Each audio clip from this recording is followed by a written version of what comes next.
spiral. Jadi model ini seperti namanya dapat kita lihat pada gambar, bentuknya menyerupai spiral.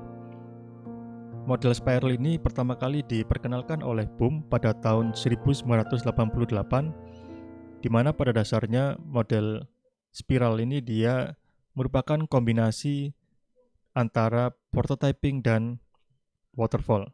Tujuannya adalah ingin memperoleh kelebihan dari prototyping dan waterfall untuk saling melengkapi satu sama lain ya. Jadi kekurangan dari prototyping akan ditambal oleh waterfall dan kekurangan dari waterfall dapat ditambal oleh prototyping. Nah, selain itu pada spiral dapat kita lihat di sini ini ada beberapa aktivitas atau proses. Jadi di sini ada risk analysis. Jadi dapat kita lihat bahwa spiral ini memiliki perhatian yang cukup lebih ya terhadap analisis risiko. Jadi jika kita bandingkan dengan model-model SDLC yang lain, mungkin hanya spiral saja yang secara eksplisit di sini menuliskan adanya risk analysis. Jadi dia akan dilakukan secara iteratif di sini, menghasilkan prototipe-prototipe. Ada versi 1, versi 2, versi 3, sampai dengan versi yang terakhir ya. Atau dikatakan di sini operasional prototype ketika sudah tidak ada lagi feedback dari pengguna ya. Jadi dia untuk spiral ini diawali dengan fungsionalitas yang masih dasar ya, mendasar, basic ya. Dan yang sudah dipahami dengan baik, yang sudah jelas ya. Nah, mengapa dia diproses secara iteratif dan bertahap dengan prototyping? Karena mungkin masih ada beberapa fungsionalitas yang masih belum clear ya. Jadi yang masih belum jelas itu perlu kita pastikan lagi apakah dia masih ada yang tersisa atau tidak, apakah masih ada yang belum jelas atau tidak, kita iterasi dengan menggunakan prototype ya. Sedangkan untuk proses-prosesnya urutannya kurang lebih sama dengan waterfall, di mana di sini ada software requirement validation, kemudian development ya. Di sini ada perancangan ya, desain, kemudian pada desain juga dilakukan V&V. Kemudian ada pengujian juga, tapi yang diuji di sini adalah prototipe-nya ya. Ketika prototipe sudah sampai fase operasional, dia sudah dibekukan ya, sudah di freeze. Kemudian dilanjutkan dengan perancangan yang sifatnya detail. Ini tujuannya untuk membuat produk akhir ya. Nah, di sini dilakukan coding yang sebenarnya.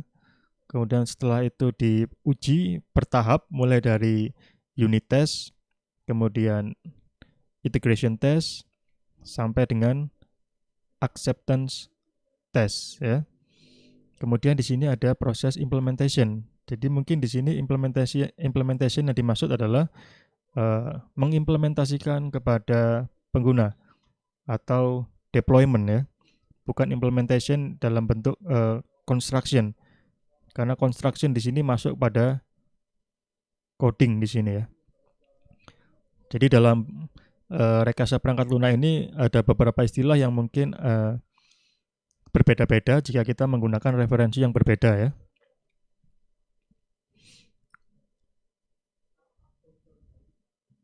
Jadi pada spiral dia dilakukan secara incremental ya, hingga produknya komplit. Kelebihan dan kekurangan dari model spiral ini adalah yang pertama dia kualitasnya akan cenderung meningkat. Nah, dia juga memiliki perhatian khusus pada risiko ya. Jadi dengan menggunakan spiral kita akan cenderung mengurangi risiko. Jadi kita sudah siap ketika ada sesuatu yang terjadi, kita sudah bisa meminimalisasi atau mungkin bisa mengantisipasinya. Kemudian dari sisi manajemen, jadi dia kurang lebih sama dengan waterfall ya, untuk setiap cycle-nya.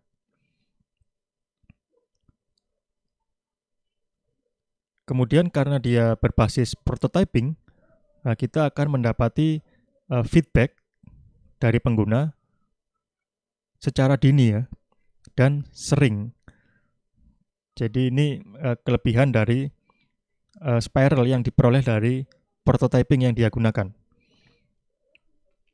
Sedangkan kekurangan dari model spiral ini adalah yang pertama, model yang dihasilkan dari SDLC ini dia bisa menjadi kompleks dan bahkan menjadi complicated ya, menjadi rumit.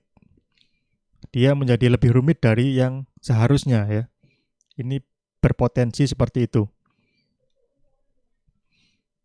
Kemudian karena dia sifatnya iteratif dan dari sifat prototyping tadi, karena tujuan awalnya juga belum jelas, maka akan menjadi tantangan atau kesulitan tersendiri untuk mendefinisikan objektif ya, kemudian milestone atau tahapan-tahapan yang akan dilakukan, karena tahapannya juga masih sifatnya dinamis, tidak bisa dipastikan di awal, di mana tahapan-tahapan tersebut mengindikasikan kesiapan ya untuk iterasi yang berikutnya. Jadi dari sisi manajemen juga ada tantangan khusus untuk model spiral ini, karena kita tidak bisa mengendalikan secara ketat ya seperti pada model waterfall. Kemudian ada juga potensi biaya yang tinggi dan waktu yang mungkin lebih lama ya untuk meraih produk akhir.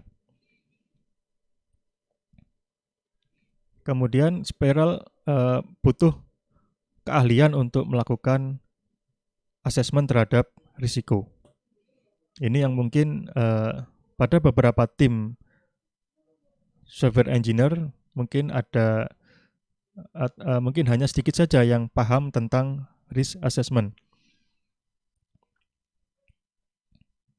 Kemudian kekurangan yang terakhir adalah model SDLC spiral ini dia bisa saja dia beriterasi secara tidak terbatas ya. Artinya dia terus berjalan dan tidak selesai-selesai proyeknya. Kapan kita menggunakan model spiral? Yang pertama, jika requirement masih belum lengkap, tetapi sudah jelas ya, sudah dapat kita ketahui, tapi masih belum lengkap. Jadi perlu kita gali lagi yang belum terdefinisi secara jelas tadi, dengan menggunakan teknik prototyping ya. Kemudian jika proyeknya ukurannya besar dan biayanya juga besar ya, dengan risiko yang tinggi. Jadi misalnya proyek-proyek yang bersifat mission critical, proyek-proyek yang bersifat mungkin menyangkut nyawa manusia ya. Ini bisa kita gunakan dengan menggunakan model spiral.